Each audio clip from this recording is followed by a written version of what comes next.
أعوذ بالله من الشيطان الرجيم بسم الله الرحمن الرحيم السلام علیکم ورحمۃ اللہ وبرکاتہ۔ الحمد للہ والصلاة والسلام علی رسول اللہ وعلی آلہ وصحبہ ومن والاه، اما بعد۔ اعوذ باللہ من الشیطان الرجیم۔ یا ایہا الذین آمنوا کتب علیکم الصیام کما کتب علی الذین من قبلکم لعلکم تتقون۔ معزز حضرات و خواتین، آج کی تراویح میں قرآن کریم کا دوسرا پارہ پڑھا گیا، اور اس پارے میں اللہ رب العالمین نے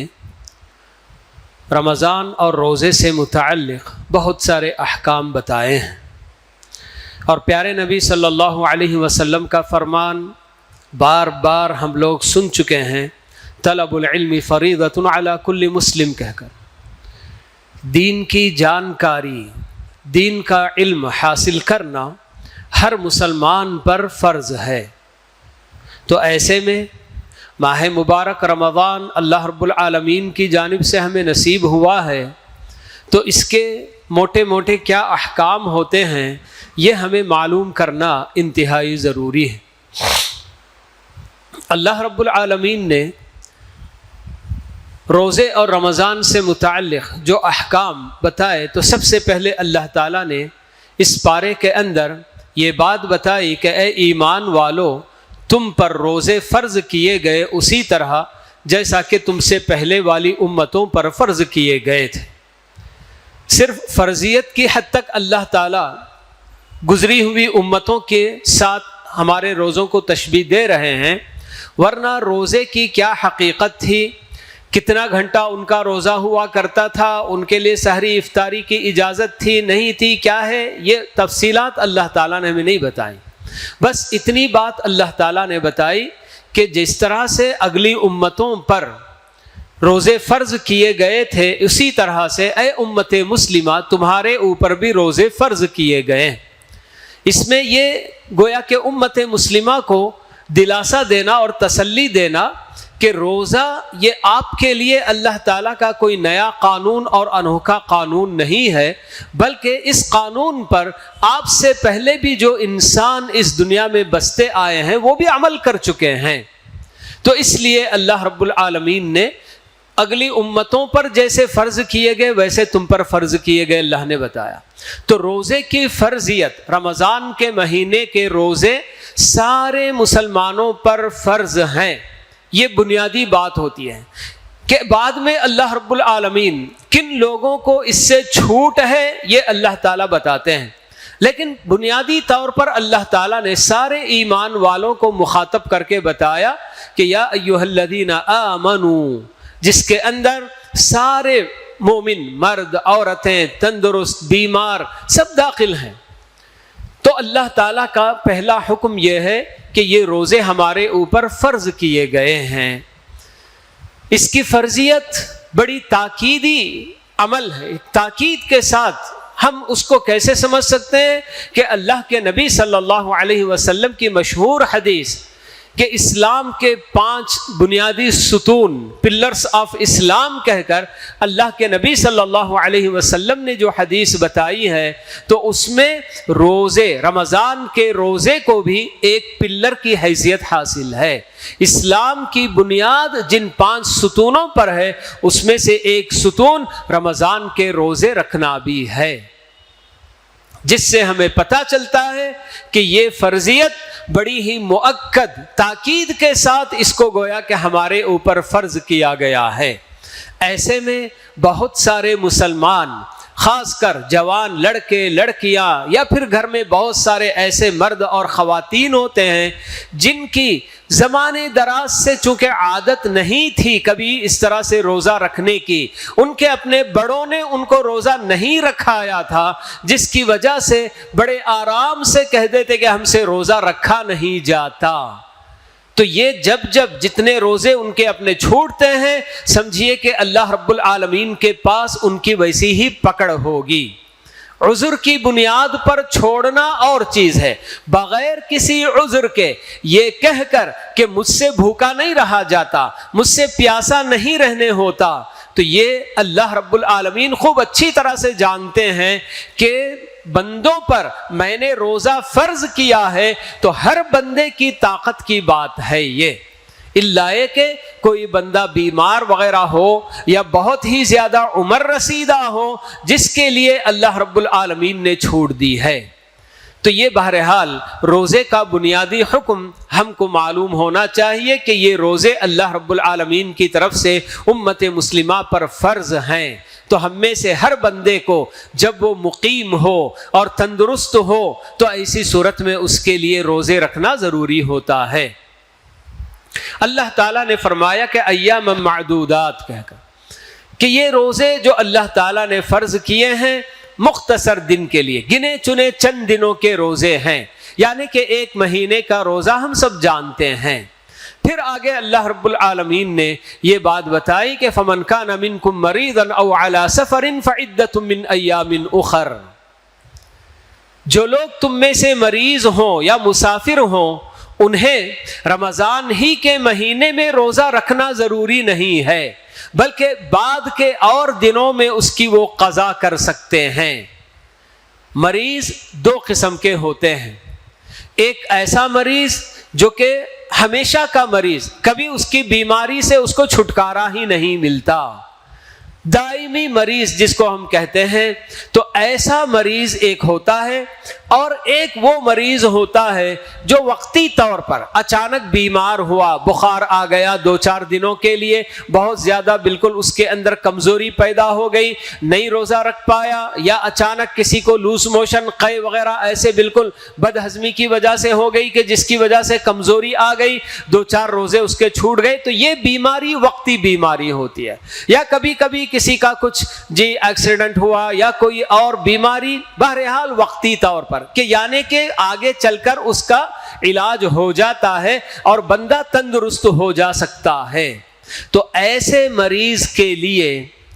بعد کے دنوں میں چھوٹے ہوئے روزوں کی قضا کرنا ہی لازم ہے۔ لیکن وہ مریض جو کہ دائمی مریض ہیں، کبھی ان کی بیماری ان سے رخصت نہیں ہوتی ہے، تو ایسے مریضوں کے لیے یہ اجازت ہے کہ وہ اپنے ہر روزے کے بدلے ایک مسکین کو ایک وقت کا کھانا کھلا دے، جو کہ فدیہ کہلاتا ہے۔ وَعَلَى الَّذِينَ يُطِيقُونَهُ فِدْيَةٌ طَعَامُ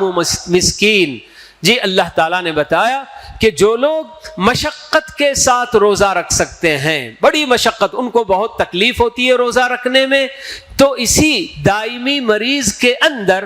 بہت ہی زیادہ عمر رسیدہ مرد اور عورتیں بھی داخل ہوتے ہیں، جن کی عمریں بہت کافی ہو چکی ہیں اور وہ بالکل بھی روزہ نہیں رکھ سکتے ہیں، تو ایسے بزرگوں کی طرف سے، بڑی عمر کے مرد اور عورتیں ہیں، تو ان کی طرف سے بھی بالکل روزانہ ایک روزے کے بدلے ایک مسکین کو کھانا کھلانا ہوگا، جو کہ فدیہ کہلاتا ہے۔ مسافر کے لیے پورا اختیار ہے کہ اگر وہ چاہے اپنے سفر کے دوران روزہ رکھ لینا تو رکھ سکتا ہے، تھوڑی بہت مشقت ہے برداشت کرتا ہے اور کہتا ہے کہ میں بعد کے دنوں میں روزہ رکھنے کی بجائے رمضان ہی کے اس ماہ مبارک میں میں اپنے اس فریضے سے فارغ ہو لیتا ہوں، تو ایسی صورت میں مسافر کو پورا اختیار ہے کہ وہ چاہے سفر میں روزہ رکھنا رکھ لے، یا پھر وہ چھوڑ کر بعد کے دنوں میں رمضان گزر جانے کے بعد بھی اگر وہ روزہ رکھنا چاہتا ہے، قضا ان کی کرنا چاہتا ہے، تو بالکل کر سکتا ہے، کوئی حرج کی بات نہیں ہے۔ اسی طرح سے کچھ ایسے مریض جن کو ہلکی پھلکی کچھ بیماری رہتی ہے، مگر اس کے باوجود وہ اگر یہ چاہتے ہیں کہ نہیں، میں رخصت پر عمل کرنے کی بجائے رمضان کے مہینے میں ہی میں روزے رکھ لینا چاہتا ہوں، میں اپنی تندرستی کا انتظار نہیں کرتا، تو پھر ایسے مریض کو بھی اجازت ہے کہ وہ چاہے تو روزہ رکھ سکتا ہے۔ لیکن اللہ تعالیٰ کی طرف سے آپشنز اس کو دیے گئے ہیں کہ وہ اپنی بیماری یا سفر میں روزہ چھوڑنا چاہتا ہے چھوڑ دے سکتا ہے، اور بعد کے دنوں میں ان کی قضا کرنا چاہے تو قضا بھی کر لے سکتا ہے۔ اسی طرح سے ایسے مریض جو کہ صحت یاب ہو سکتے ہیں، انہی مریضوں کے ساتھ جوڑا جاتا ہے حاملہ اور دودھ پلانے والی خواتین کو بھی۔ جو عورتیں حمل سے ہوتی ہیں یا اپنے بچے کو، چھوٹے بچے کو دودھ پلاتی ہوئی ہوتی ہیں، تو ایسی عورتوں کے لیے بھی اہل علم نے یہی بات بتائی ہے کہ ان کا شمار ان مریضوں میں کیا جائے گا جو آئندہ چل کر صحت یاب ہو جاتے ہیں۔ تو ایسی صورت میں ان کو فدیہ دینے کی کوئی ضرورت نہیں، بلکہ وہ اپنے روزوں کی بعد میں قضا ہی کریں گی۔ تو یہ اللہ رب العالمین کی طرف سے حکم ہے کہ فمن شہد منکم الشہر فلیصمہ، کہ جو کوئی تم میں سے رمضان کا مہینہ پا لے تو اس کو چاہیے کہ روزہ رکھے۔ رمضان کا مہینہ پورے اقامت کی صورت میں، یعنی مسافر نہیں، بندہ مقیم ہے اور تندرست ہے، تو ایسے ہر آدمی کے اوپر روزہ رکھنا فرض ہوتا ہے۔ مسافر، مریض وغیرہ کے بارے میں ہم نے بات معلوم کی، اور جو مقیم رہتے ہوئے، تندرست رہتے ہوئے وہ خواتین جن کو عذر شرعی ہوتا ہے، ماہواری کے ایام سے اگر وہ گزر رہی ہوتی ہیں یا پھر نفاس کا خون ان میں جاری رہتا ہے، تو ایسی عورتوں کے لیے بھی رمضان کے مہینے میں روزہ رکھنا حرام ہے۔ وہ روزہ نہیں رکھ سکتی ہے۔ حالت حیض میں اور حالت نفاس میں جو عورتیں ہوتی ہیں تو ان کے لیے روزہ رکھنا حرام ہے، اور وہ رمضان کے بعد دوسرے اور دنوں میں، اور یہ چھوٹ رمضان کے بعد جو مسافر کے لیے، بیمار کے لیے یا حائضہ اور نفسا عورت وغیرہ کے لیے پورے 11 مہینے اور ایک رمضان آنے سے پہلے پہلے تک پوری اجازت ہوتی ہے کہ جب چاہے روزہ رکھ سکتے ہیں۔ رمضان جس طرح سے مسلسل روزے رکھے جاتے ہیں، اہل علم یہ کہتے ہیں کہ بہتر یہ ہے کہ قضا بھی اسی طرح سے مسلسل رکھ کر جو نا کر لیں تو زیادہ بہتر ہے۔ لیکن قضا کرتے ہوئے ایک دن روزہ رکھا، ایک ہفتہ چھوڑ دیا، پھر ایک اور روزہ، پھر ایک ہفتہ چھوڑا، اس طرح سے ہفتے میں ایک ایک روزہ رکھنا بھی ہے، کوئی حرج کی بات نہیں۔ یا پھر پیر اور جمعرات جس طرح سے اللہ کے نبی صلی اللہ علیہ وسلم نفل روزے کا اہتمام کیا کرتے تھے، ان دنوں کو خاص کر کے اگر اپنے فرض چھوٹے ہوئے روزے بھی کوئی رکھنا چاہتا ہے تب بھی رکھ سکتا ہے، کوئی حرج کی بات نہیں۔ یہ سب پوری اللہ تعالیٰ کی طرف سے گنجائش اس کے اندر رکھی گئی ہے، جس کے لیے اللہ تعالیٰ یہی بتاتے ہیں کہ یرید اللہ بکم الیسر ولا یرید بکم العسر، کہ یہ اللہ رب العالمین چونکہ ہمارے ساتھ آسانیاں چاہتا ہے، مشقت میں ڈالنا ہمیں نہیں چاہتا، اس لیے اللہ تعالیٰ نے پوری اجازت دیے، پوری چھوٹ دے رکھی ہے۔ اللہ رب العالمین آگے ہمیں بتاتے ہیں کہ احل لکم لیلۃ الصیام الرفث الی نسائکم، کہہ کر کہ رمضان کی راتوں میں شادی شدہ مرد اپنی بیویوں سے استمتاع کرنا چاہتے ہیں، فائدہ بھی اٹھانا چاہتے ہیں تو بھی ان کے لیے اجازت ہے، بس روزے کی حالت میں تو اس سے منع کیا گیا۔ باقی جب روزہ ختم ہو جاتا ہے، جب افطار کر لیتے ہیں، تو پھر جب تک دوسرا روزہ شروع نہیں ہوتا تب تک کے لیے پوری اجازت ہوتی ہے کھانے پینے کی اور اس طرح کے جناب اپنی بیوی سے فائدہ اٹھانے کی۔ یہ سب اللہ تعالیٰ کی طرف سے برابر اجازت ہے۔ اور اللہ تعالیٰ ہمیں سحری کے لیے اجازت دیتے ہوئے بتاتے ہیں وَكُلُوا وَاشْرَبُوا حَتَّى يَتَبَيَّنَ لَكُمُ الْخَيْطُ الْأَبْيَضُ مِنَ الْخَيْطِ الْأَسْوَدِ مِنَ الْفَجْرِ، کہہ کر کہ کھانے پینے کی تم کو اجازت ہے، کب تک؟ جب تک کہ رات کا اندھیرا اور صبح صادق کی روشنی یہ دونوں واضح نہ ہو جائے، رات کی تاریکی ختم ہوتے ہوئے اور صبح صادق کی روشنی بالکل ظاہر ہوتے ہوئے جب تک یہ وقت نہیں آ جاتا، اس وقت تک کھانے پینے کی اجازت اللہ تعالی ہم کو دے رہے ہیں۔ تو صبح صادق کا طلوع ہونا یہ ہماری اپنی سحری کا آخری وقت ہے۔ جیسے ہی صبح صادق طلوع ہوتا ہے تو اسی کے ساتھ ہماری سحری ہمیں روک دینی ہوگی۔ تو یہ اللہ رب العالمین کی طرف سے ہمیں سحری کی بھی اجازت دی گئی، ورنہ ابتدائے اسلام میں اگر کوئی بندہ رات میں سو گیا تو اسی کے ساتھ اس کا روزہ بھی شروع ہو جاتا تھا۔ یہ ابتدائے اسلام کا حکم تھا، لیکن بعد میں اللہ رب العالمین نے اور بھی آسانی اس کے اندر پیدا فرمائی اور یہ اجازت ہمیں رات میں پھر سے دوبارہ اٹھ کر سحری کھانے کی بھی اجازت ہم کو دی گئی۔ تو سحری کے لیے بالکل آخری وقت جو صبح صادق سے آدھا پونا گھنٹہ پہلے کا جو وقت ہوتا ہے، ایسے وقت کا انتخاب کر کے اسی وقت ہمیں سحری کرنے کا اہتمام کرنا چاہیے کہ یہ بالکل ایک برکت کی چیز ہے۔ اللہ کے نبی صلی اللہ علیہ وسلم فرماتے ہیں تسحروا فإن فی السحور برکہ کہہ کر، تو اس لیے اس کا اہتمام ہمیں کرنے کی ضرورت ہے۔ تو سحری بہرحال کرنے کی اجازت دی گئی، لیکن اگر کوئی بندہ ارادہ تو کیا تھا اٹھ کر سحری کریں گے لیکن سویا رہ گیا اور صبح صادق طلوع ہو جائے تو پھر اس کا روزہ شروع ہو جائے گا۔ سحری نہ کھانے کی وجہ سے یا سحری نہ کھانا یہ کوئی عذر نہیں ہے ایک مقیم اور تندرست آدمی کے لیے روزہ چھوڑنے کے لیے۔ سحری کھانا یہ کوئی ضروری عمل نہیں ہوتا، بس برکت کی چیز ہے، مستحب عمل ہے، کر لے اٹھ کر بہتر ہے۔ لیکن بغیر سحری کے بھی روزہ اگر سحری کیے بغیر بندہ ایسے ہی سویا رہ گیا، اذان ہو گئی اور صبح صادق جو ہے طلوع ہو جائے تو پھر اس کے بعد اس کا روزہ بالکل شروع ہو جائے گا۔ فرض روزوں کے لیے ہمیں اللہ کے نبی صلی اللہ علیہ وسلم نے بات بتائی ہے کہ ہماری اپنی نیت صبح صادق سے پہلے ہو جانی چاہیے روزے کی۔ اب ظاہر سی بات ہے کہ جو بندہ سحری کا اہتمام کرتا ہے، اٹھتا ہے، روزہ رکھنے کے لیے سحری کرتا ہے، تو یہ سب اس کا اپنا ارادہ ہی ہوتا ہے، اس کی نیت ہی ہوتی ہے روزہ رکھنے کی، اسی لیے بندہ اٹھتا ہے۔ تو نیت کے لیے الگ سے کوئی اپنی زبان سے ادا کرنے کی کوئی بات اللہ کے نبی صلی اللہ علیہ وسلم نے ہمیں نہیں بتائی ہے۔ بس ارادہ جو بندے کے دل میں ہوتا ہے اسی کو نیت کہا جاتا ہے، اسی کو ارادہ کہا جاتا ہے۔ تو یہ ارادہ رات ہر بندہ، ہر مسلمان تقریباً کر کے ہی سوتا ہے کہ مجھے دوسرے دن روزہ رکھنا ہے۔ تو اس طرح سے یہ سب احکام ہمیں قرآن اور حدیث کی روشنی میں روزوں سے متعلق بتائے گئے ہیں۔ اب کبھی ایسا بھی ہوتا ہے کہ کوئی بندہ کوئی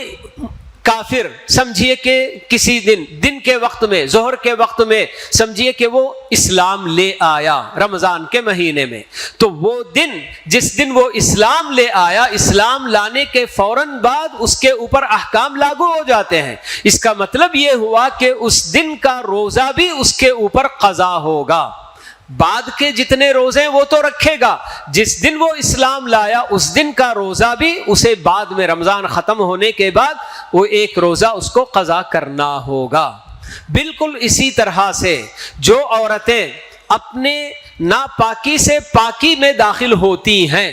دن کے وقت میں، تو اس کا مطلب یہ کہ وہ روزہ بھی ان کے اوپر فرض ہے۔ انہوں نے پاکی کی حالت میں رمضان کا وہ دن پا لیا تو ایسی صورت میں ان کے اوپر وہ روزہ بھی فرض ہو گیا۔ اب بقیہ جتنا وقت دن کا رہے گا اس وقت بھی ان کو کھانے پینے سے بچ کر اپنے آپ کو دور رکھنا ہی چاہیے، لیکن چونکہ ان کا روزہ وہ ہوا نہیں تو اس لیے رمضان کے بعد وہ ایک روزہ بھی ان کو قضا کرنا ہوگا، اس کو بھی گویا کہ انہوں نے پا لیا ہے۔ تو اس طرح سے یہ روزے کی بھی ان کو قضا لازم ہوتی ہے۔ اسی طرح سے جو عورتیں بالکل سحری سے پہلے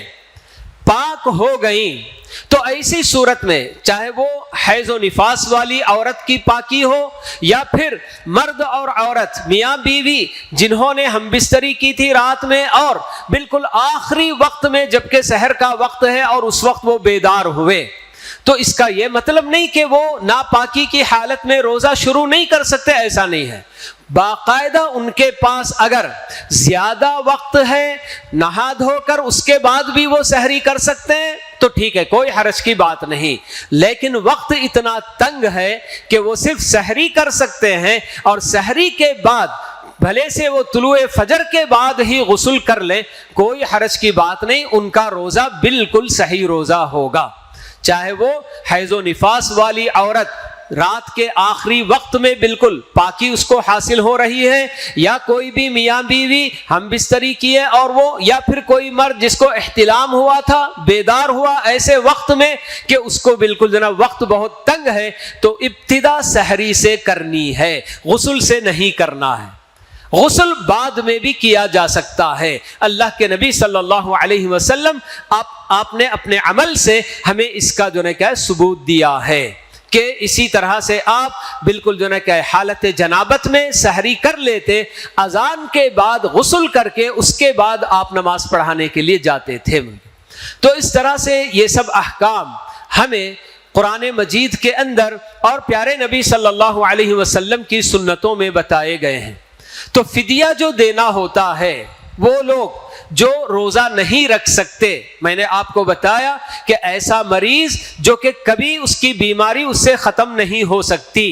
ہمیشہ کا مریض، اور اسی طرح سے بالکل بڑی عمر کے مرد اور عورتیں، تو ان لوگوں کے لیے جو فدیہ دینا ہوتا ہے ایک وقت کا کھانا ایک مسکین کو کھلانا ہے۔ سب سے بہتر صورت اس کی یہ ہوتی ہے کہ آپ اپنے گھر میں جو کھاتے ہیں کھانا، سالن، چکنا وغیرہ جو بھی ہے، ایک اور جو نا آدمی کا حساب کر کے آپ بنا لیں اور کسی بھی مسکین کو آپ گھر بلا کر کھلا دیں یا اس کے گھر بھی بھجوا دیں، تب بھی کوئی حرج کی بات نہیں، کافی ہے۔ لیکن اگر کوئی آدمی ایسا نہیں کرتا ہے بلکہ یعنی کہ راشن خرید کر اگر وہ دے دینا چاہتا ہے تو اس کی بھی گنجائش ہے، اور اللہ تعالی ہمیں بتاتے ہیں کہ اگر فمن تطوع خیرا فهو خیر له، کہ ایک مسکین کو کھلانا یہ تو فرض ہے، لیکن اگر کوئی زیادہ بھی دیتا ہے تو وہ اس کے حق میں بہتر ہے۔ تو اس لیے آدمی کو ناپ تول کر کے یہ ایک آدمی کو بس کھانے کے لیے اتنا بس کافی ہو جائے گا، اتنا میں دے دیتا ہوں، یہ جو نا کیا ہے ناپ تول کر دینے کی جو نا بات نہیں ہے، بلکہ آدمی اگر کچھ زیادہ بھی دے دے کوئی حرج کی بات نہیں ہے، بلکہ اللہ تعالیٰ یہی بتاتے ہیں کہ جو آدمی زیادہ دے وہ اس کے حق میں اور بہتر ہی ہے۔ تو فدیہ بالکل جو نا کہ یا تو خود پکایا اپنے گھر کا ایک مسکین کو کھانے کے لیے کتنا پیڑ بھر کر وہ کھا سکتا ہے اتنا آپ دے دیں تو بھی چلے گا، یا پھر آپ بالکل کچا راشن خرید کر اگر آپ اس کو دیتے ہیں چاول کی شکل میں، تو ایسی صورت میں کچھ اور سالن وغیرہ کے لیے بھی تیل یا دال اس طرح کی بھی چیزیں ملا کر دے دیں، بس کافی ہے، کوئی حرج کی بات نہیں ہے۔ بہرحال دونوں صورتیں فدیہ دینے کے اندر درست ہیں۔ اسی طرح سے ہمیں رمضان کے اندر یہ بھی معلوم کرنا ضروری ہوتا ہے کہ روزہ کن چیزوں سے یا کن کاموں سے ہمارا ٹوٹ جاتا ہے۔ ایک تو روزے کی حالت میں جان بوجھ کر جماع کرنے سے، ہم بستری کرنے سے روزہ ٹوٹ جائے گا۔ ہم بستری کر کے اگر کوئی روزہ توڑا تو اس بندے کو صرف قضا ہی نہیں ہے بلکہ اس کے اوپر کفارہ بھی لازم ہے، بہت بڑا کفارہ اس کے اوپر جو نا لازم ہے کہ یا تو وہ ایک غلام یا لونڈی کو آزاد کرے، آج کے زمانے میں تو یہ چیز نہیں پائی جاتی ہے، یا نہیں تو اس کو 60 مسکینوں کو کھانا کھلانا ہوگا ایک روزے کے بدلے۔ ایک روزہ جو ہم بستری کر کے جماع کر کے عمدن اگر کوئی توڑ دیا تو اس کے لیے ایک تو قضا بھی کرے گا وہ اس دن کے، اور اسی کے ساتھ 60 مسکینوں کو کھانا کھلائے گا، یا نہیں تو 2 مہینے ایک کے بدلے 2 مہینے مسلسل روزہ رکھے گا، تو یہ اس کے لیے کفارہ بھی لازم ہوگا۔ تو یہ کام یہ بھی ہے، اور اسی طرح سے حالت بیداری میں آدمی لذت کے ساتھ اگر منی خارج کرتا ہے، چاہے وہ کسی بھی طرح سے، جی کچھ فحش چیزیں پڑھ کر دیکھ کر اس سے اگر جو نا کیا ہے منی خارج ہوتی ہے، یا وہ اپنے جو نا کیا ہے ہاتھ کا استعمال کرتا ہے جس کو میسٹربیشن کہا جاتا ہے، اس طرح کے عمل سے بھی اگر کوئی منی خارج کیا تو ایسی صورت میں بھی اس کا روزہ ٹوٹ جائے گا۔ لیکن اگر کوئی بندہ روزے کی حالت میں سویا ہوا تھا اور اس کو اگر اس کے اختیار میں نہیں اور اس کے اختیار کے بغیر احتلام ہو گیا تو اسے بس صرف غسل کر لینا ہے اور اپنا روزہ مکمل کرنا ہے۔ احتلام جو کہ بغیر اختیار کے بندے کے ہو جاتا ہے، جس سے منی خارج ہوتی ہے، تو اس کی وجہ سے روزہ نہیں ٹوٹتا۔ اسی طرح سے آدمی بالکل جو نے کیا ہے کھانے پینے سے عمدن روزے کی حالت میں اگر کوئی آدمی جان بوجھ کر کچھ کھا لیا پی لیا تو اس کا بھی روزہ ٹوٹ جائے گا، اسے اس روزے کے بدلے قضا بھی کرنی ہوگی، لیکن اس کے اوپر کفارہ نہیں ہے۔ تو یہ کھانے پینے سے عمدن جان بوجھ کر، لیکن اگر کوئی آدمی روزے کے ایام میں بھول کر کچھ کھا لیا پی لیا تو اس کا روزہ مکمل وہ کرے گا، کیونکہ اللہ کے نبی صلی اللہ علیہ وسلم بتاتے ہیں کہ کوئی بندہ اگر بھول گیا کہ وہ روزے سے ہے اور کچھ کھا پی لیا تو اللہ تعالیٰ نے اس کو کھلایا پلایا، وہ اپنا روزہ جاری رکھے، مکمل کرے۔ تو اسی وجہ سے جب کھانے پینے سے ہمارا روزہ ٹوٹتا ہے تو بالکل کھانے کے بدلے اگر کوئی آدمی اس طرح کا انجیکشن لیتا ہے جو کہ غذا کے بدل، غذا کی جو نا یعنی کہ اس کا قائم مقام جو چیز ہوتی ہے، جیسے رگ وغیرہ کے اندر کچھ تقویت کے قوت والے طاقت کے انجیکشن وغیرہ لینا، تو اس کی ذریعے بھی روزہ ٹوٹ جائے گا۔ لیکن اگر کوئی بندہ کسی بیماری کی وجہ سے دوا اور علاج کے طور پر کوئی انجیکشن لینا چاہتا ہے، اگر وہ انتظار کر سکتا ہے افطار تک اور افطار کے بعد اگر وہ انجیکشن لے کوئی حرج نہیں ہوگا تو وہ زیادہ بہتر ہوگا۔ لیکن اگر ڈاکٹر کا یہ کہنا ہے کہ ابھی ان کو یہ انجیکشن دینا ہی ہے تو پھر ایسی صورت میں علاج اور دوا کے لیے جو انجیکشن لی جائے اس میں کوئی حرج کی بات نہیں، اس سے روزہ نہیں ٹوٹے گا۔ تو یہ جو نا کیا ہے عمل ہے جس کی وجہ سے روزہ آدمی کا ٹوٹتا ہے۔ اسی طرح سے اگر کوئی آدمی جان بوجھ کر، جیسے وہ کپنگ جس کو آج کل کہتے ہیں پچھنا لگانا،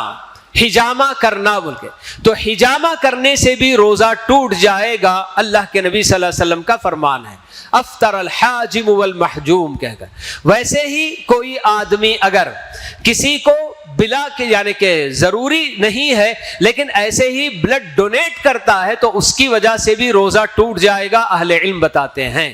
ڈونیٹ کرنا جو کہ بڑی مقدار میں پاؤ لیٹر آدھا لیٹر بول کے اس طرح کے، اس کی وجہ سے اس کے روزے پر اثر پڑتا ہے، وہ کمزور ہو رہا ہے اور روزہ چھوڑنے کی نوبت آتی ہے، تو ایسا کام نہیں کرنا ہے۔ لیکن اگر کوئی آدمی تھوڑی بہت جیسے ٹیسٹ وغیرہ کرنے کے لیے اگر انجیکشن میں سرنج میں تھوڑا بہت خون نکالا جاتا ہے روزے کی حالت میں تو اس کی وجہ سے روزے پر کوئی اثر انشاءاللہ نہیں پڑے گا۔ تو ویسے ہی اللہ کے نبی صلی اللہ علیہ وسلم ہمیں یہ بھی ایک بات بتاتے ہیں کہ اگر کوئی آدمی اپنے حلق میں منہ میں انگلی ڈال کر قے کر کے باہر نکالتا ہے کوئی بھی چیز تو اس کی وجہ سے اس کا روزہ ٹوٹ جائے گا۔ لیکن اگر کسی آدمی کو اس کے اختیار کے بغیر بد ہضمی کی وجہ سے اس کو قے ہو جائے، حتیٰ کہ منہ بھر کے بھی قے ہو جائے، تب بھی اس کا روزہ نہیں ٹوٹے گا۔ فطری طور پر بیماری سے بد ہضمی کی وجہ سے آدمی کو اگر قے ہو جائے تو اس سے روزہ نہیں ٹوٹے گا، لیکن اگر کوئی آدمی اپنے سے ہاتھ ڈال کر انگلی ڈال کر قے کر کے نکالتا ہے تو اس کی وجہ سے روزہ ٹوٹے گا۔ یہ اللہ کے نبی صلی اللہ علیہ وسلم ہمیں بتاتے ہیں۔ تو اسی طرح سے کوئی بھی چیز جو ہمارے اپنے معدے تک پہنچانے والی، ناک کے ذریعے یا منہ کے ذریعے یا آنکھ کے ذریعے، بہرحال ان سب کے اس میں جو ہے کیا ہے آدمی کو پرہیز کرنا چاہیے۔ حتیٰ کہ اللہ کے نبی صلی اللہ علیہ وسلم نے ہمیں بات بتائی کہ جب آپ وضو کرتے ہو تو ناک میں پانی لینے میں تیزی کے ساتھ لینا ہے، بالکل اوپر تک چڑھ جائے پانی بول کے، لیکن آپ نے وہاں یہ بات بتائی کہ الا ان تکون صائما، مگر تم روزے کی حالت میں ہو تو تیزی کے ساتھ ناک میں پانی نہیں چڑھانا کہ وہ پانی آپ کے حلق سے جو ہے کہ پھر معدے تک بھی پہنچنے کا امکان ہے۔ تو اس لیے چاہے وہ ناک کے ذریعے، منہ کے ذریعے، تو اس طرح کی کوئی بھی چیز جس سے جو ہے کہ ہمارے اپنے روزے پر اثر پڑتا ہو تو ایسا بالکل نہیں کرنا چاہیے۔ کلی کرنے سے روزہ نہیں ٹوٹتا، تو اسی طرح سے مسواک کرنے سے یا پھر جو ہے پیسٹ کے ذریعے آدمی برش بھی کر لے تو اس سے سب چیزوں سے روزہ بالکل نہیں ٹوٹتا ہے۔ تو یہ کچھ موٹی موٹی باتیں ہم لوگوں نے بالکل اس یعنی کہ رمضان کے احکام سے متعلق باتیں ہم نے معلوم کی ہیں۔ تو اللہ تعالیٰ سے دعا ہے کہ اللہ رب العالمین ہم میں سے ہر بندے کو اسی طرح سے دین کی ہر بات، دین کے سارے احکام، کیونکہ ہمیں بتایا گیا کہ دین کا سیکھنا ہر مسلمان پر ضروری ہے، تو اللہ تعالی ہم سب کو توفیق نصیب فرمائے کہ ہم اللہ تعالیٰ کے دین کی باتیں صحیح طریقے سے کتاب و سنت کی روشنی میں سیکھیں اور ان پر عمل کرنے کی کوشش کریں۔ اللہ تعالیٰ ہم سب کو ان سب باتوں کی توفیق نصیب فرمائے، آمین۔ وآخر دعوانا ان الحمد للہ رب العالمین، وصلی اللہ وسلم علی نبینا محمد وعلی آلہ واصحابہ اجمعین۔